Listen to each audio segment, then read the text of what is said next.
Hello, good morning students. तो आज की इस वीडियो में आप करने जा रहे हैं आश्रित उपवाक्य। तो जो है आश्रित उपवाक्य हम जो मिश्रित उपवाक्य कर रहे थे या संयुक्त वाक्य कर रहे थे, जो रचना के आधार पर वाक्य कर रहे थे उसमें संयुक्त और मिश्रित उपवाक्य आए थे, मिश्रित वाक्य आए थे। तो उनमें क्या था कि दो उपवाक्य, दो से अधिक उपवाक्य, उपवाक्यों के बारे में आया था। तो देखिए, तो इन्हें बोलते हैं आश्रित उपवाक्य बोलते हैं। ये उपवाक्य होता क्या है, ये अपने आप में एक स्वतंत्र उपवाक्य होता है जो अधूरा भी होता है या किसी योजक के साथ एक दूसरे के साथ ये जुड़े हुए होते हैं। इन्हें इसलिए इन्हें क्या बोलते हैं, आश्रित उपवाक्य बोलते हैं। तो स्टूडेंट देखिए, आश्रित उपवाक्य के आज अपन करने हैं प्रकार। तो यह तीन प्रकार के होते हैं। नंबर एक होता है संज्ञा उपवाक्य, नंबर दो होता है विशेषण उपवाक्य और नंबर तीन होता है क्रिया विशेषण उपवाक्य। तो देखिए, हम इसकी अलग अलग डेफिनेशन करेंगे लेकिन इसका उदाहरण देखेंगे। तो देखिए, संज्ञा उपवाक्य में देखिए क्या होता है, जो उपवाक्य स्वतंत्र उपवाक्य की संज्ञा के स्थान पर प्रयोग होते हैं उन्हें संज्ञा उपवाक्य कहते हैं।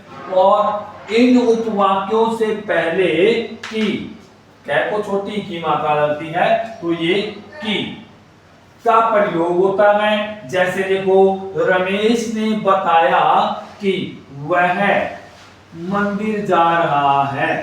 अब ये जो वाक्य है वह मंदिर जा रहा है, यह उपवाक्य क्या है, ये संज्ञा उपवाक्य है। अब दोबारा से देखिए, नंबर एक तो इसके अंदर की आ गया, इससे हमारे को पता चल गया कि ये संज्ञा उपवाक्य है। दूसरा, रमेश यहाँ पर ये स्वतंत्र उपवाक्य है। ये स्वतंत्र जो उपवाक्य है इसकी संज्ञा जो है इसके स्थान पे ये पूरा का पूरा वाक्य प्रयोग हो रहा है, इसलिए ये क्या है, संज्ञा उपवाक्य है। दूसरा देखिए, विशेषण उपवाक्य। जो उपवाक्य प्रधान उपवाक्य की किसी संज्ञा की विशेषता बताते हैं उन्हें विशेषण उपवाक्य कहते हैं। यानी जो उपवाक्य प्रधान, एक प्रधान उपवाक्य होता है और एक उसके ऊपर डिपेंड होता है, उसे गौण बोलते हैं। तो देखिए, उन्हें विशेषण उपवाक्य कहते हैं। इस प्रकार के वाक्यों से पहले जो भी क्या है, एक ये संबंधवाचक सर्वनाम है। तो संबंधवाचक सर्वनाम का प्रयोग हुआ होगा, जो का प्रयोग कोई भी रूप लगा होगा।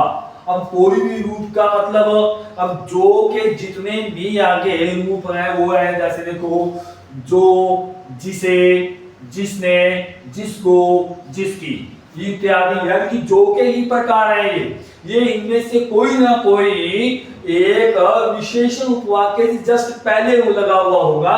जैसे उदाहरण देखिए, जो किताब आपने मुझे दी वह खो गई।